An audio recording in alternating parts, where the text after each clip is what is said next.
Dating in real life is already scary, but in horror movies, it can cost you more than just the price of dinner. My name is Ariel, and in this video, I'll be diving into some dating horror movies. I'll be starting light by exploring some murderous meet cute, but things are going to get weirder, darker, and bloodier as I get into some deadly dating apps and the downright desperate and delusional. Now, let's get into this.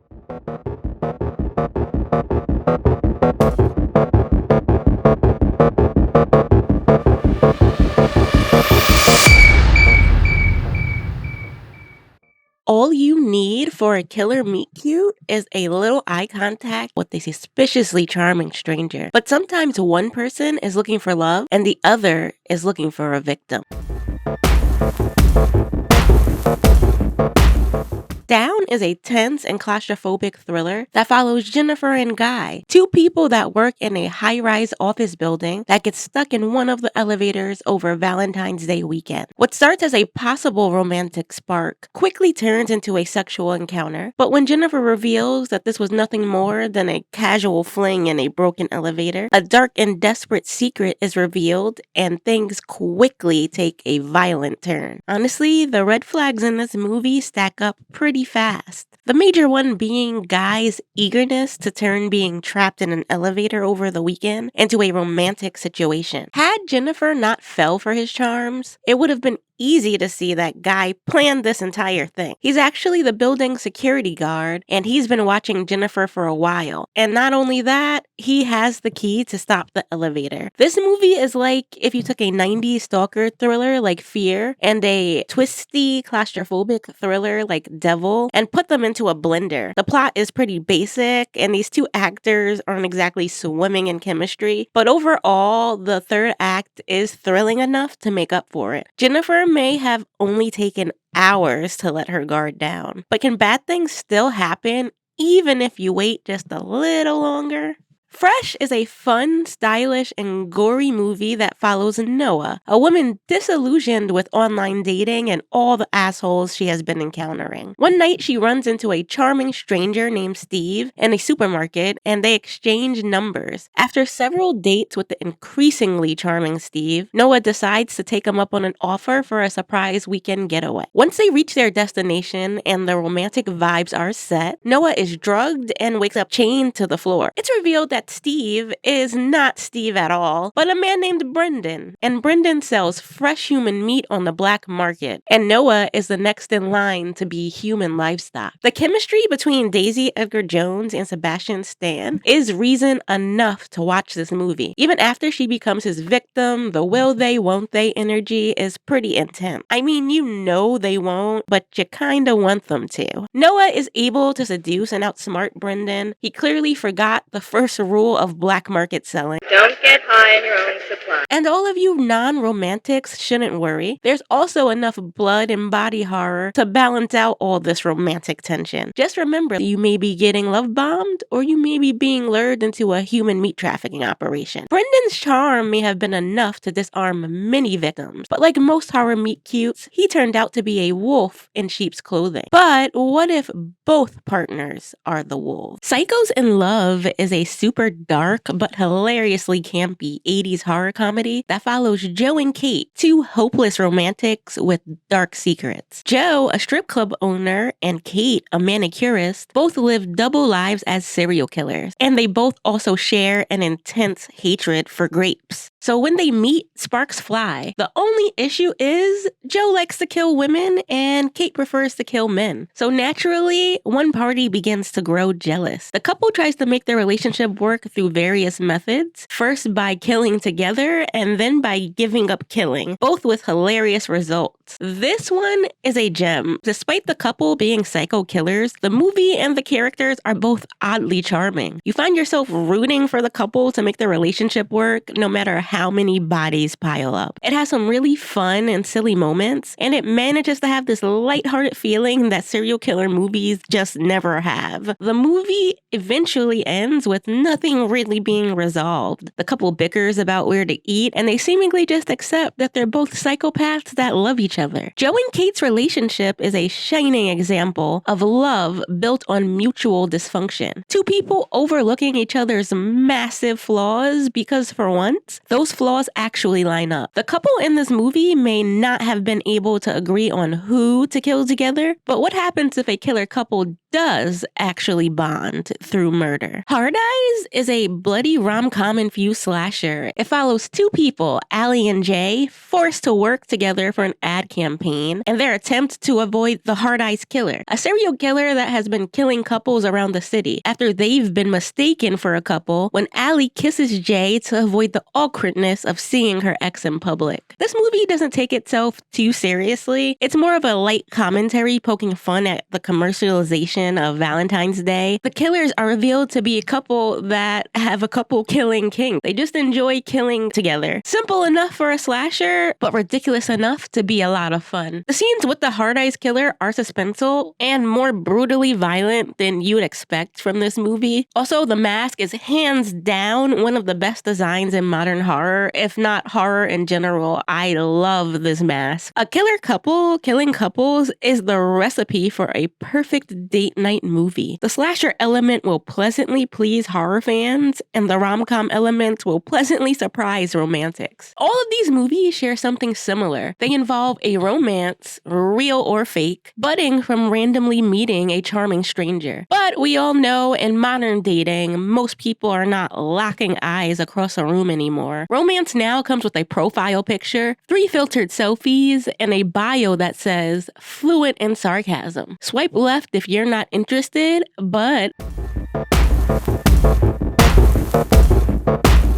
of course, it's a lot easier to miss the red flags behind a screen. But what happens when you ignore the red flags long after swiping right? Good Boy is not to be mistaken with the Good Boy that came out in 2025. It still involves a dog, but just not the cute kind. This super dark and bizarre Norwegian horror comedy actually surprised me. It follows a woman, Sigrid, that meets a man named Christian on a dating app. And after hitting it off, she decides to go home with him. Once there, she realizes that he keeps a man dressed as a dog as a pet. Once she learns he is a millionaire, she decides to look past the weirdness and pursue the relationship anyway. After spending some time with the man and treating his pet like an actual pet, one day the dog drops the facade to tell her that Christian is actually a psychopath. He's being held captive and she needs to get the fuck out of there. This eventually leads to a violent struggle when it's revealed that Christian really is a psychopath and his actual plan for Sigrid is to adopt her as a pet also. This one is really strange in the best way. The twist actually surprised me. It turned out to be a pretty straightforward and suspenseful horror movie. Obviously, so far, Sigrid ignored the biggest red flag. I mean, love bombing and jealousy seem tame compared to having a human pet. And if that wasn't enough to make you delete your dating app, don't worry. It gets worse. Match is an insanely twisted to-be original horror movie that follows Paola, a woman that meets her perfect match on a dating app, and despite her sister's protests, she decides to go meet him for dinner at his house. Once at his home, she is greeted by his mother, who tells her he stepped out for an errand shortly before the date was scheduled to start, and she can come inside and wait for him. It turns out her date's mom, Lucille,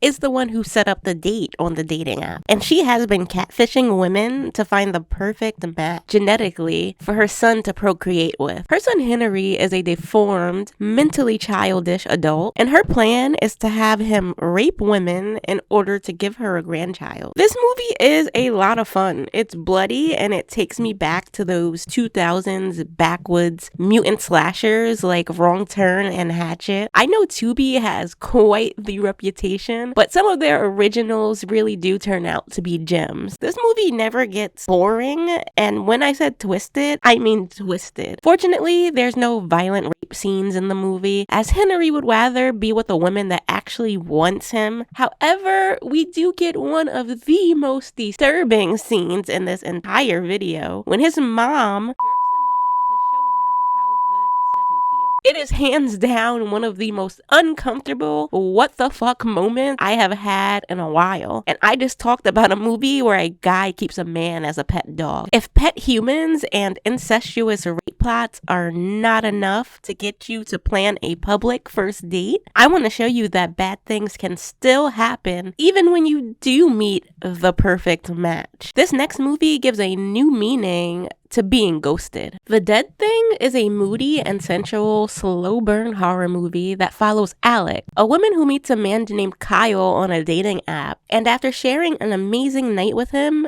he suddenly disappears. Alex soon runs into Kyle again, but he doesn't remember her. And from there, a dark secret that neither person is aware of begins to take shape. This movie's use of lighting and music makes it feel dreamy, almost like you're in a ghostly realm, creating an even more eerie feeling for the subject matter. It's emotional and tragic, probably one I would skip on date night. I haven't cried like that since Titanic. This movie is very slow paced, but it keeps you engaged as you're trying to figure out exactly what the fuck is going on. This is one where all of the novelty is pretty much in the guessing. So if you were planning on watching The Sleeper, skip this section now, because it'll probably just be a boring movie if you know what's coming already. It turns out that Kyle is a ghost, but he is unaware he's dead. He died on the morning he matched with Alex and has been stuck in an endless dating purgatory. Every day it's a new match and a new date, which is why he didn't remember her. Alex and Kyle the ghost then decide to continue into a relationship, realizing that the only way to stop the loop is if he just doesn't leave his apartment. From there, he begins to become possessive, jealous, and deadly, leading to Alex realizing that she has to break up with a ghost. These movies may all be different, but they show you what can happen when you match with the wrong person on a dating app. But what if your match is also the one in danger?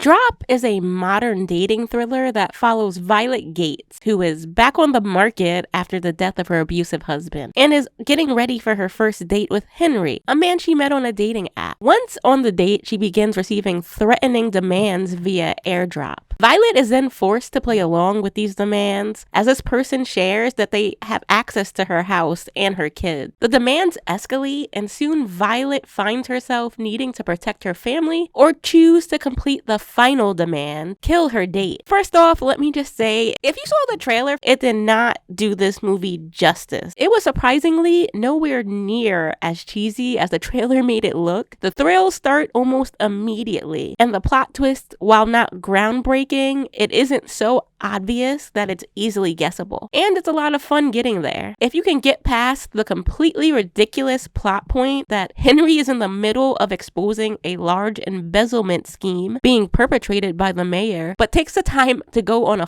date instead of getting his camera with all the proof somewhere safe, then this movie is actually great. And yes, that's the plot twist. But unlike the last movie, this has a happy ending, and after outsmarting the mayor's lackey, Violet and Henry plan their second date. Now, Violet may have been a widow, finally ready to look for love, but our next protagonist is a man going through a trial separation who's still in love with his wife, but still seeking validation from outside sources. Succubus follows Chris, a man going through a separation from his wife who turns to dating apps looking to feel wanted again. He matches with Adra, a stunning, seductive woman who immediately locks onto him, giving him the attention and validation he's been missing. What starts as a confidence boost quickly turns into something more intense as their connection escalates fast and begins to feel less like chemistry and more like a setup. As Chris gets pulled deeper into her orbit, his life life starts to unravel. He's drained, distracted, and completely consumed by her. But Adra isn't just interested in him for a fling. She's using him. Trapped in a spirit world, she needs him to seduce and impregnate a woman in the real world so she can be reborn again. By the time Chris realizes he was never the prize, he's already too entangled to get out. Okay, so I'm gonna go off on a tangent right now. I watch all of the movies that I talk about. Sometimes I'll skip a low budget movie if the trailer doesn't look good. And I'm gonna be honest, Succubus was going to be a victim of that. But when I looked up the movie, I noticed it had a 94% Rotten Tomato score. I don't let Rotten Tomato scores generally affect whether or not I watch a movie, but after seeing how awful the trailer looked, I was honestly intrigued by the score. So I decided to click on the link and read some of the reviews. Now, buying fake reviews is not a new practice in any way, but it was the details in these obviously fake AI reviews that intrigued me. At first it started normal, some good, some bad, albeit kinda long, but they seemed to be written by real people. But then one opening sentence caught my eye. Under the ghostly luminescence of a smartphone screen, where a single droplet of light shimmers like an omen, Succubus unfolds its hypnotic tale. And then I clicked read more, and I was surprised by the entire novel that popped up on my screen. Now, I feel like my voice is just not dramatic enough to portray the raw emotion that is in this review, so I'ma hand this one off.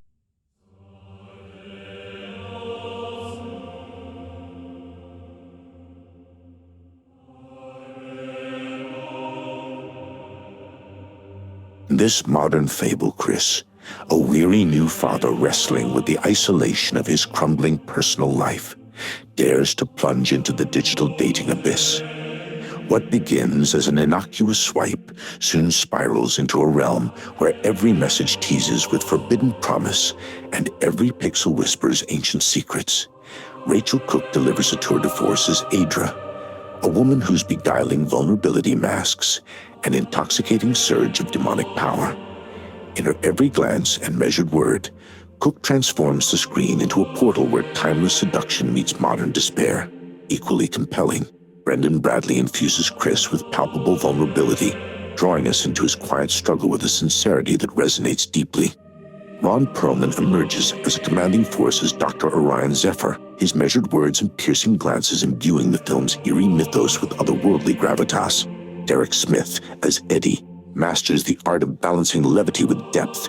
His playful banter conceals an undercurrent of vulnerability that mirrors the dangerous allure of digital promises. Succubus is a meditation on the modern human condition, a poignant exploration of our yearning for connection amid a sea of digital isolation. The film gently interrogates our innate vulnerability and the seductive dangers lurking within our online lives, inviting us to confront both our deepest desires and our most unspoken fears. A delicate nod to ancient lore, the film hints at the enduring myth of the succubus,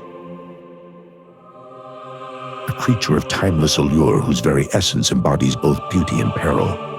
This mythological undercurrent, revealed with artful restraint, lingers like an enigmatic whisper throughout the narrative, enhancing its already luminous reputation. Succubus has earned accolades such as the Audience Award at the Grimfest Film Festival, a shining testament to its ability to captivate and inspire audiences across the board. As I watched this cinematic marvel, I found myself transported into a realm where the digital and the demonic entwine in an exquisite, unsettling waltz, a personal reminder that even in our most solitary moments, we reach out for connection. So I ask you, are you ready to step into this luminous labyrinth where every swipe and every whisper unveils a new facet of desire and danger? Succubus isn't just a film. It's an experience that challenges your perceptions and ignites your imagination. Embrace it. So, is this movie 94% on Rotten Tomatoes good? If I'm being nice, I'd give it a 50%. For a low budget, the production value is pretty good. There are some really cool and dreamy sequences. The acting is also better than pretty much all low-budget movies you'd find on Tubi, and the story never once lost my interest. Rachel Cook is really sexy. Ron Perlman is running around acting like Dr. Loomis from Halloween, and a guy gets his dick ripped off. Overall, I would say it's worth a watch, but I honestly wouldn't even have watched this if it weren't for those insane AI reviews, so I guess they paid off. Before we get to the next section, I just want to say, if you are enjoying this video and my movie picks, please like this video. Okay, so we've gone through the many horrors that can happen from accepting a date with the wrong person. But what happens when you do reject their advances, but they just won't take no for an answer?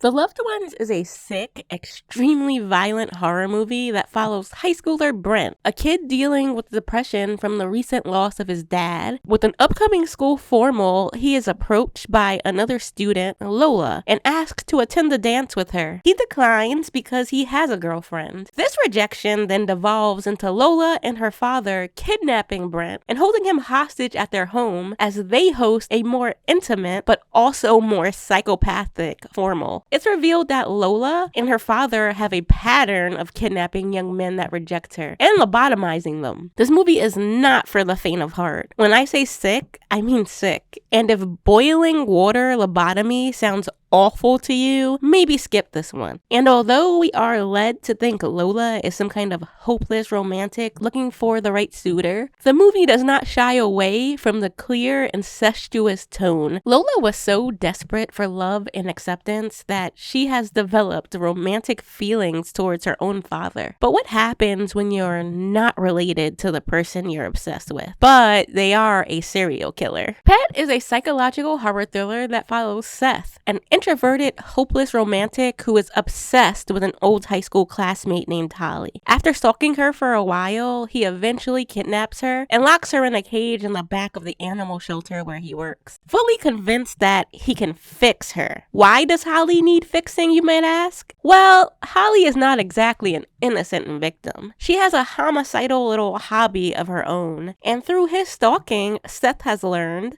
that Holly is a serial killer. From old friends to random strangers, Holly uses murder as her own form of stress relief. And Seth, in his infinite delusion, believes the power of his love and a little time locked in a cage are going to cure her. If I'm being honest, Holly being a serial killer is the most interesting thing this movie has going for it. Without that twist, Pet would just be a pretty basic stalker captivity horror movie. Both characters are deeply unlikable, which I'm sure is intentional, but it also means you're not really rooting for anyone by the end. If anything, you're kind of just hoping they kill each other and put the whole relationship out of its misery. Unfortunately, that's not what happens. What Holly lacks in freedom, she more than makes up for in brains. Once she's locked up, the line between captor and captive starts getting real blurry because she's able to manipulate Seth into not only killing his friend for her, but literally cutting off one of his own fingers to prove his devotion. She eventually escapes, but don't fret, Seth still kind of gets the ending he was asking for. He does stop Holly from murdering innocent people, just not in the way he planned. By the end, he's the one locked in a cage, and he's Holly's personal stress ball. Well, at least Holly got her happy ending. This next lady doesn't, despite always getting the man she wants. The Love Witch is a campy, dreamy, and darkly funny exploration of female desire and fantasy that follows Elaine, a witch that is so desperate to find love that she uses magic and potions to make men fall for her. The problem is,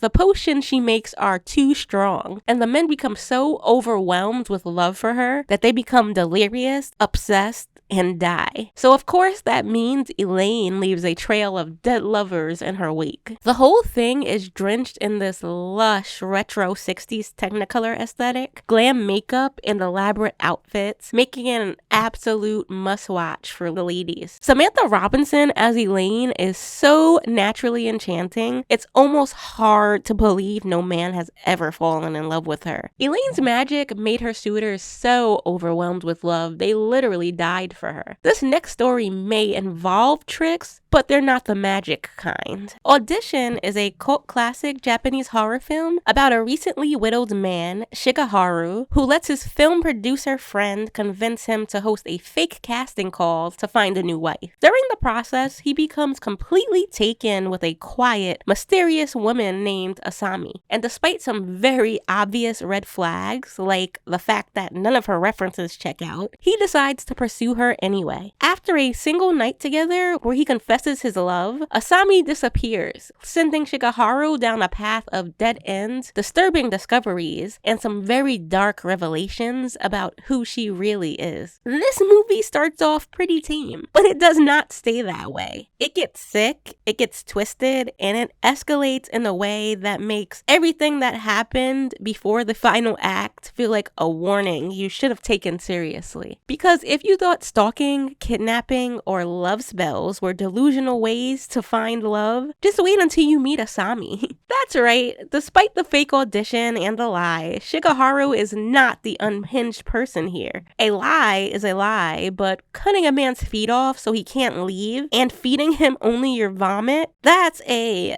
different level of commitment. After becoming fixated on him and threatened by the memory of his late wife, Asami drugs Shigeharu and subjects him to one of the most infamous torture scenes in horror movie history. And the fact that this came out in 1999 and is still hard to watch today should tell you everything you need to know about this movie. So remember, even if you're desperate enough to lie for love, there's always someone out there desperate enough to kill for it.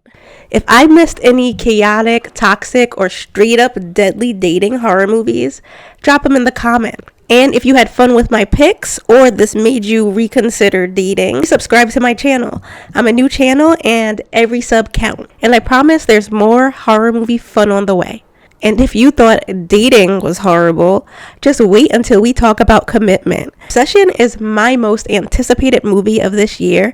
So to gear up for its release, I decided that my next few videos will be love and relationship themed. So again, be sure to subscribe to my channel and be on the lookout for my next video, Horror's Most Toxic Couples.